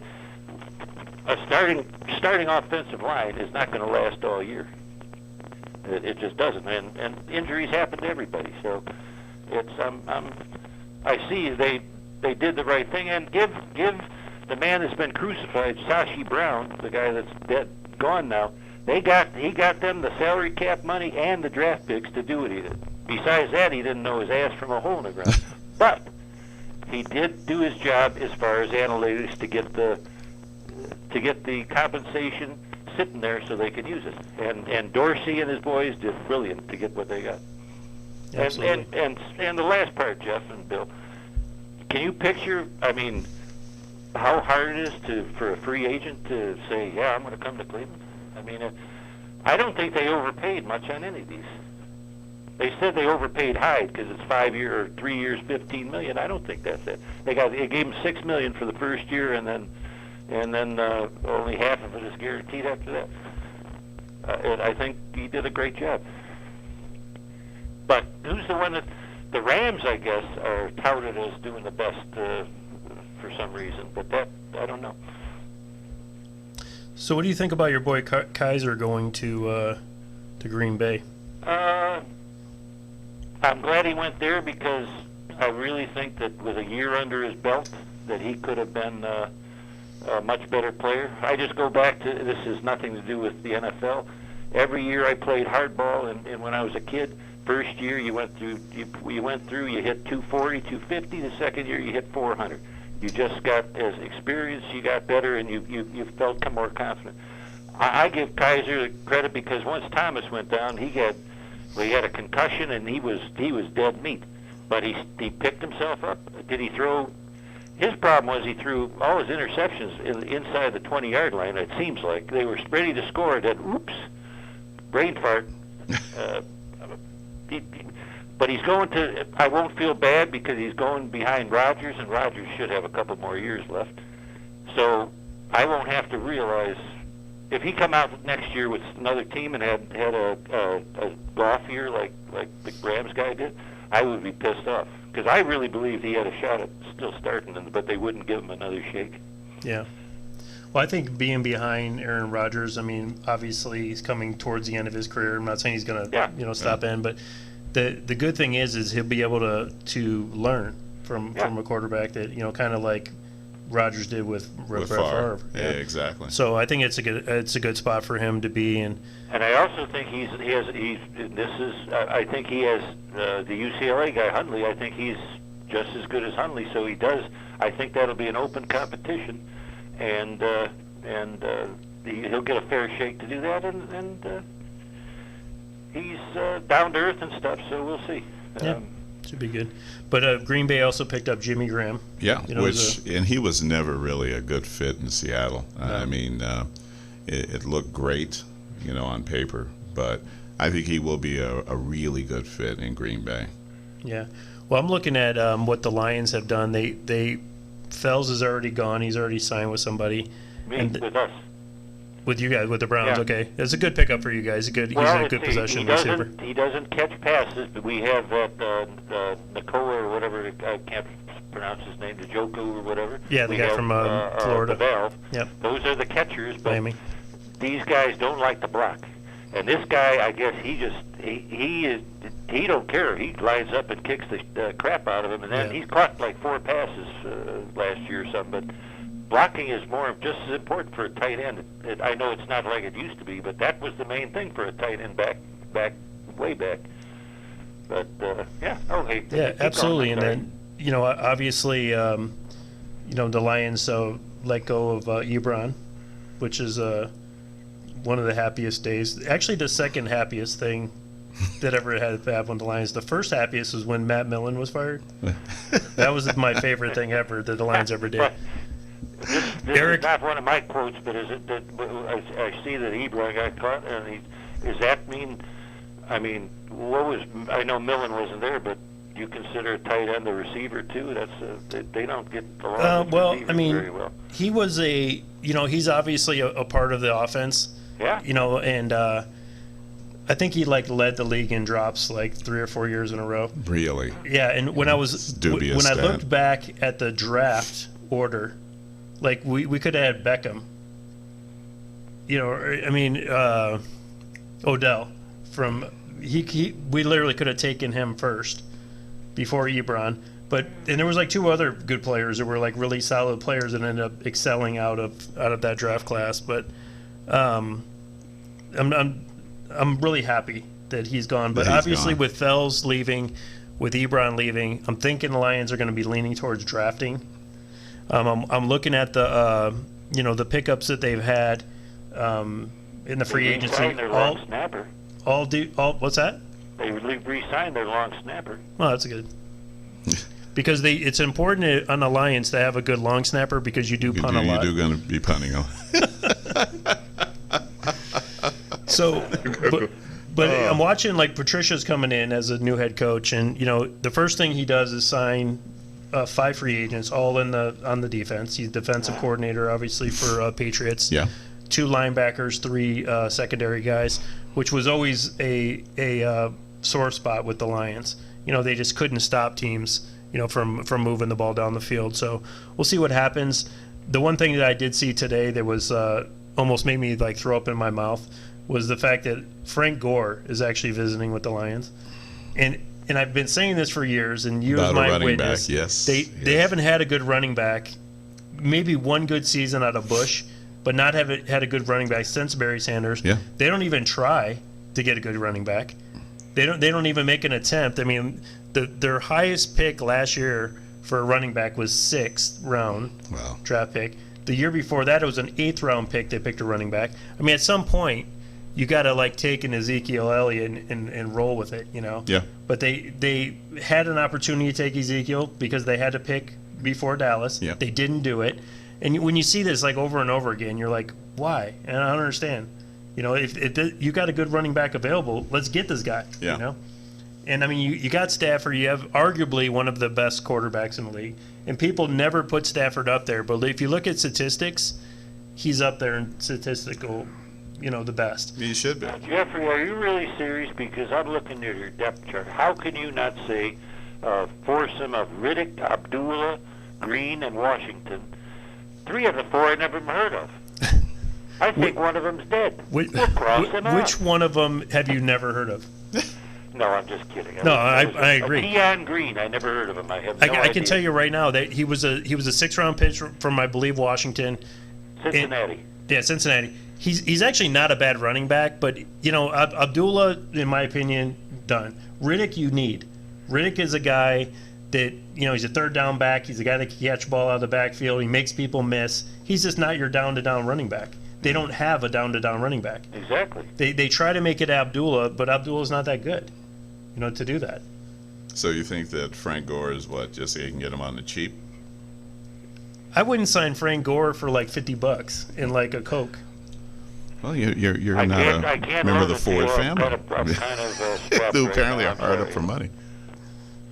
But here's a quote from, is your GM Quinn, is that his name? Yes. A quote from March 1st this year. Abdul was not a lead back last year, but he's a guy that we like. He's smart, versatile, and he can catch it out of the backfield and run with it. I must have missed those games. I do remember one game where they were backed up to the 5 and he busted off a run and ended up getting caught by a linebacker on like the 5-yard line. He had like a 90-yard run, but he got caught by a linebacker. Yeah. Well, you're gassed by then. Yeah. You're a running back. You Well- don't get caught by linebackers. Yeah. Well, you've When you already probably only had to gain 2 juke yards and of miss carry, a so you few know guys that, to slow the him down. I'm trying to give conditioning this is guy not the too benefit of the doubt. He's not good. He's horrible. I mean, and you know what? The last good game I watched was, I think, in the bowl game from when he played in Nebraska. I think he had like 200 yards rushing. And you know what? I was excited for this guy when he first came out. You know, watching what he did in Nebraska, but he's been a bust. Yeah, I have a revenge signing of the year, and without a doubt, that has to be Richard Sherman signing with the 49ers. Yep. And he even said it. It was a vengeful signing. I think he was going to visit 2 other teams. One of them was Arizona, and the other was the Rams. Oh, he's staying in the division? Oh, he was absolutely going to stay in the division. Well, you shouldn't be. No one should be playing for Arizona with the quarterbacks that they just signed. Who did Arizona just sign?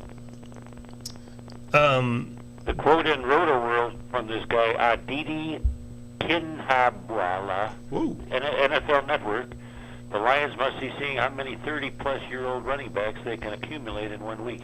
They've already set up visits with Jonathan Stewart and DeMarco Murray, but Stewart signed with the Giants, so you got one less. 35 in May will be Gore.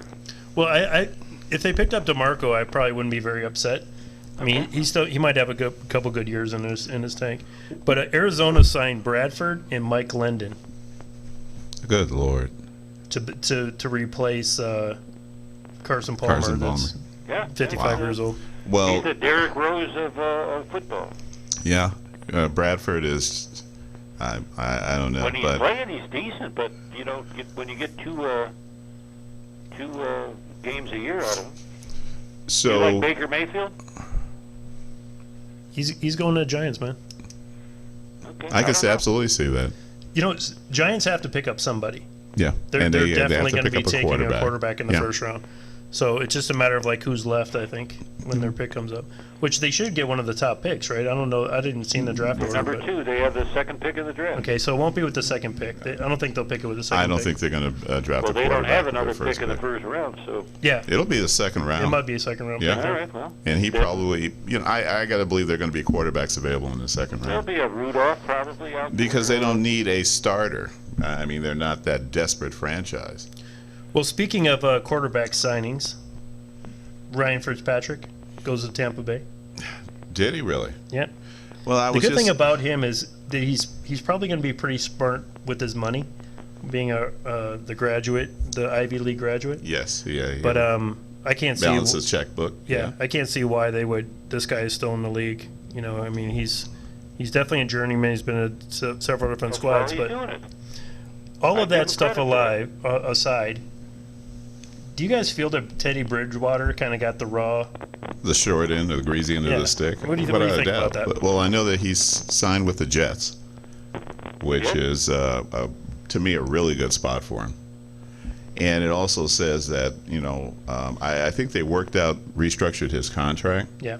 so they're not exactly making him the anointed star, and that tells me that the Jets are probably going to probably look to draft a quarterback high. Well, they picked up Josh McCown as well. 1 year, $10 million Yeah, deal. that's a cool one. That's good. Yeah, but And then Teddy Bridgewater, 1 year, $5 million. That seems like a deal. a steal. Yeah, for the Jets, absolutely. And Yeah. if he performs and he stays healthy, then you're a GM who you could actually say, "Hey, look what I did." Well, I mean, but think about it this way. Look, it wasn't like he's an unhealthy guy. No. He had a pretty bad knee injury, He's an unlucky guy. but he was leading his team to the playoffs. Yes. Like when he was injured. So Yes. it's not like this guy was garbage. Nope. I mean, this guy is like a solid quarterback. Had an unfortunate injury, and then he drops down to a 1 year, $5 million contract. Yeah, I think that I don't know if they're just second guessing. They feel that he may or may not be able to stay healthy, Right. but I think he was incredibly unlucky. Yeah. So they jettison, and then Keenum, of course, picks up a deal in Denver. Yep. Good move for him. And then the Vikings, it looks like they've got their backup. They signed. They're finalizing for Trevor Seaman from the Broncos. So it's almost a swap as far as QBs are concerned. That dude's terrible. Yeah. And I guess they believe that that Cousins, Captain Kirk, is going to come in and be the saving grace for the franchise. So for the Broncos, do you think it's the Case Keenum of the Vikings that they're going to get, or the Case Keenum that played for the Rams, or the St. Louis Rams? I think they're going to get the Case Keenum that played for the Vikings. Okay. And I think he's got a good enough defense to keep him in games. I don't think it's similar to what Cousins is going to in Minnesota. He's got a good defense. He doesn't have to put up 35, 40 points a game. That's not going to be necessary. But he is, obviously, he's going to have to perform, but I think that for Keenum, I think it's a good move to go to Denver. He's got, again, good coaching there. He's got Elway as, president of the club, and I think that the guy can actually perform in the AFC West. I don't think the Raiders are going to be all that. I think they proved that last year. They didn't have a lot of major injuries. In fact, people were back, and they just really underperformed. So you don't think Gruden's going to be able to turn them around a little bit? Hell no. I think that it was a real big publicity move. The 10 years, he'll never be there 10 years. He may be there 5 years, but he'll never be there 10 years. And he I don't think he will even get them to the Super Bowl. I really believe that this was just, I can go home and I've been out again. I've been looking for that deal again. I regret this. Bullshit. This is purely, I don't know if it was for the Vegas move or what, but I don't think the Raiders are going to go to the Super Bowl. I think that they will compete, obviously. They may even win the AFC West a couple of times, but I think you've got good teams there. I think Kansas City is going to do much better than they did, that people expect them to do. I forgot the name of the quarterback that they signed. For who? That's in KC now. That's going to have the starting job.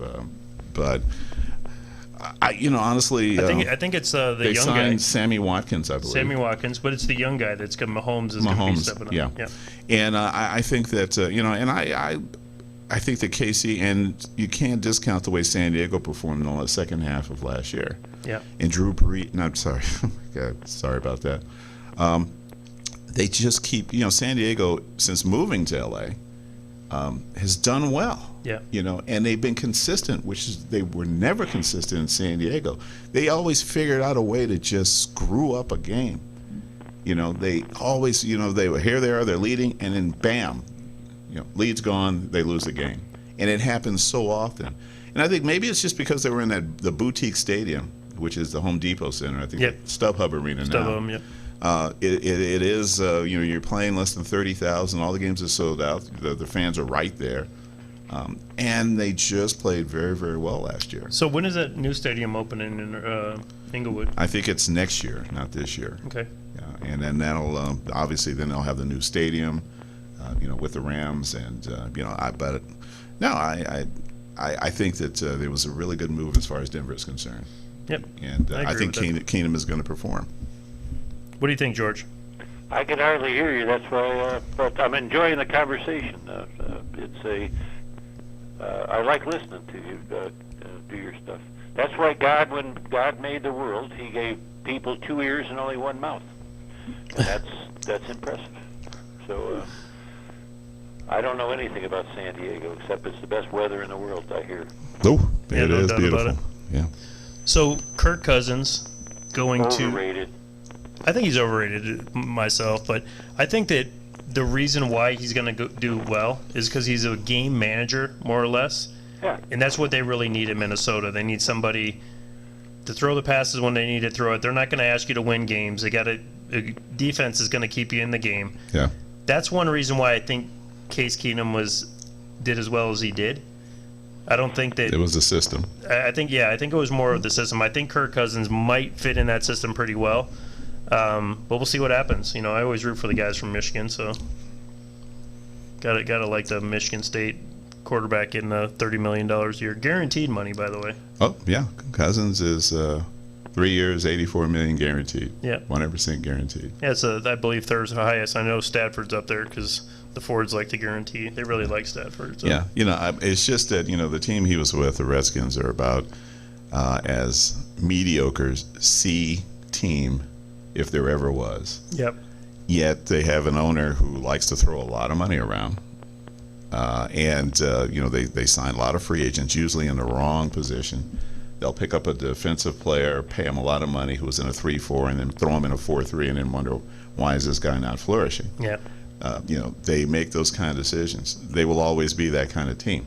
Minnesota's not a Washington Redskin team, but Minnesota is not going to be a Super Bowl bound team. Yep. I agree. I mean, I think they'll be there. I mean, they'll be a playoff team. They'll always be a playoff team. Absolutely. Yep. So the Jordy Nelson getting cut by the Packers. Yeah. Any opinion on that?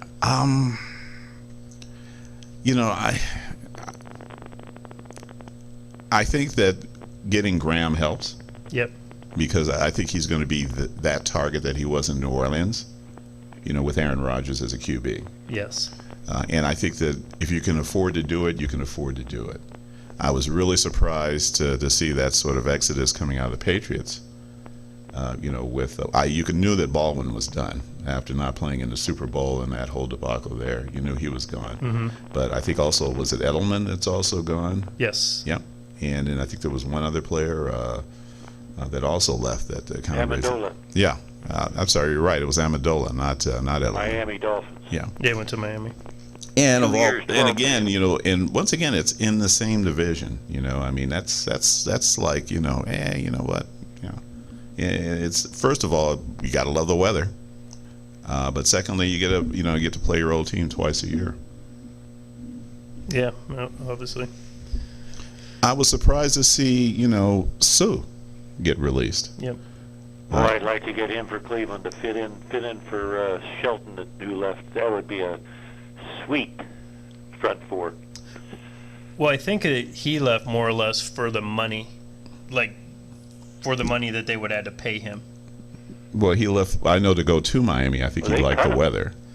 Well, they cut him because they didn't want to have to pay the Yeah. large I salary. understand that. Yeah. He didn't force it or nothing, did he? No. But do you think anybody's going to sign him for that kind of money? Well, I think, no, he's not going to get signed for that kind of money, and that's also why he wasn't able to be traded. They weren't able to trade him because of that huge contract. Now that he's been cut, he can basically go and, get picked up on a team, but he's not going to make that same money. Yeah. It's like Adrian Peterson. I think that if he's on the roster on Friday for Arizona, that he gets $750,000, and it's sad to me that you really don't have a solid running back. I mean, I know their running back Johnson will be back this year, but he filled in very well. He played some good games. He obviously is not the Adrian Peterson of past, but still somebody that's going to draw attention. Yeah. But for $750,000, you're just going to let him go. Well, you could take I mean, it's. Yeah, you think that kind of money is considered chump change? It is chump change. It is Yeah. Essentially in the NFL, certainly in baseball and basketball. But I mean, when you're signing Sammy Watkins for $48 million, and the guy caught 50 passes last year I don't even think it was that. I think it was 39 passes for 500 yards, and you're going to sign the guy for $16 million a year. Yeah, I'm not sure exactly. Maybe they just figured that he works out with. Maybe he had a few workouts with Mahone. They liked what they saw, and then said, let's go ahead and do this. Yeah. I'm not exactly sure where they are as far as the cap is concerned in KC. George, is KC kind of a cap-friendly franchise right now? No. They, I think that's basically why they had to get rid of Peters and some of these people. I could look it up, but I don't know. Yeah. I'm actually looking at the Arizona State 21-21 tie here. But Kansas, they got a lot back for Smith, I believe, right? I mean, they got a lot of money that they saved on him and going with the other quarterback. But I don't know. So they did some weird stuff, but they're still good. Well, we've got about a little over 5 minutes left. Guys, who do you think so far the big winner in the free agency? Cleveland Browns. No. No, I honestly if think you that. throw the trades in, I agree with you. If you're allowed to throw the trades in, which is the postseason or the preseason, I would agree with you, Jeffrey. Well, I mean, it's just not that though. I mean, when you watch what Cleveland's done in the offseason, going after players, with the exception of Tyrod, like the way that I really feel about that is Tyrod was a 6th-round draft pick. They traded him for a 3rd-round pick. Yeah. So maybe the guy had some success in the NFL, so you want to give him a shot or whatever. That's like a Cleveland Browns deal for me. I think of that. Because you traded a 6th-round pick for a third-round pick. Right.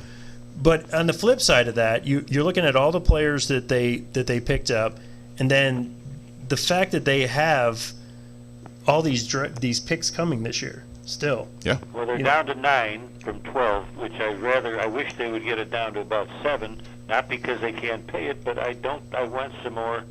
I want to either you go up, trade one of these 2s and move up back in the 1st round for a 3rd time, because you don't need you just got too many kids playing, and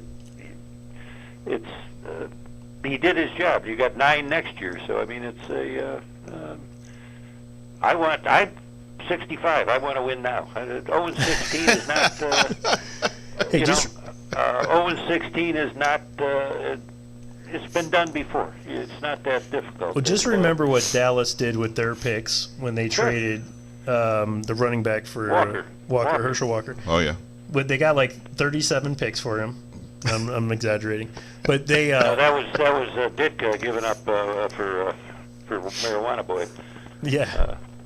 But I mean, when you think about what Dallas did with those picks, that's why I like what Cleveland's doing. If it works out like that, but as Jerry Johnson used to say, if he got half of the picks to play starters for about 3-4 years, it's been a great draft, because it really is. Despite what everybody says that they should have taken this and they should have taken that, it's really a crapshoot. You don't know. It is. You have good judgment and you can watch somebody, but you really don't know. I've listened to a few GMs, and they always say the same thing. If I can look back 3 or 4 years, into the future, if I can look back and then just, and then maybe, 20% of this drafts have worked out, they're still there, they're performing, he's happy. You've had a great draft. Yeah. That sounds about right. It's just like, and I actually talked to you guys the last time, or one of these times, the Cleveland media. Oh, you stupid, you didn't get Prescott from Dallas. And I looked at 104 teams passed him up before Dallas got him. So how can you possibly say that? I mean, it's a lot of teams didn't take him. $21 million you have left for the Chiefs, by the way, in salary cap. Okay, and now we're talking real money. George, who do you think the best performer so far? Best performer what? Team in the free agency. I'll go with. I'm going to give Cleveland not for star power, but for a team that had to go out and you can't miss. Where'd I have it? I told you they've gotten 10 new guys. Other than, and Jeffrey, you actually give me some hope with. I counted Fells and there's Stevenson, who's like a 5th-string offensive tackle for Kansas City. 8 out of 10 are going to play major roles in the team, and that's pretty damn good. Yeah. And all you've lost is Crowell, who is bitching about not playing. Thomas is huge, but you went 1 and 31 with him the last 2 years, so maybe it's time for youth. And Shelton is a perfect 3-4, which he will go to New England and do just fine, plugging that middle up as long as he don't have to move. But in a 4-3, he's a stick. He sticks there. That's all.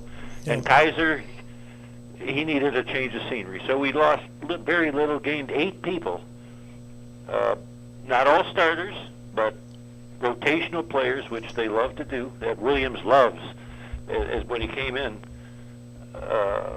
He loves. You have to have 2 positions. The one thing I didn't agree, and you're a Peppers, I hope you're a Peppers fan, is I don't understand putting him 20 yards behind the line of scrimmage and make him a free safety, which he isn't. He's a guy that needs to be near the line and hit somebody. That's my opinion. All right. Yeah, And I I agree. hope, and this year they took care of that because they got Randall, who will go to the free safety. So, All right. and we're not done yet, because I wouldn't mind having Fitzpatrick, who can play cornerback and safety, from Alabama with the 4th pick. So, That's a good pick. yeah. But the problem is, you got. There's like 8 guys I'd love to get, but you only get 2 of them, and that's fine. Just get 2 that you won't know for a couple of years, but at least. Agreed. All right. At least it's finally moving in the right direction. You know how embarrassing it is to have from 2005 to 2016. Now that there's 15. 2006 to 15. Now that Shelton is gone, we do not have a number 1 draft pick from those 9 years or whatever years. Corey Coleman is the only one, and Garrett Coleman is about this close. If they get another wide, if Pryor signs, Coleman is out looking for a job, because you talk about dropping passes, he couldn't catch a cold. All right. All right. That is disgusting when you don't have 1 draft pick from all those years that is still on your team. All right. Well, listen, George, we are just about out of time here, and I want to thank you so much for calling in and participating in this year's 2018 March Madness kickoff. And of course, we hope you're going to be back next week so we can recap this week's picks. And Call me up, because that's a 1-hour show, right? it's Yes. a 1-hour show, and we'll be Okay. back on our usual time, 6 o'clock Pacific Standard Time. George Misch will be back with us, the prognosticator from Cleveland. I'd like to thank, of course, my co-host, Jeff, as always. Absolutely. May I Folks, say one more thing, though, before 2 weeks, the show after that is the Major League Baseball preview, which, by the way, there was somebody who picked the Houston Astros. I'm not saying who, but this year we'll see what we do. That's right. all right. Enjoy. Have a good week. Thanks, All right, George, thank you. Take care, guys. All righty. Bye-bye. And folks, join us next Wednesday, 6 p.m. Pacific Daylight Time, for another installment of Southern Nevada Sports News, coming to you from WWDBTV.com. Have a great week. God bless.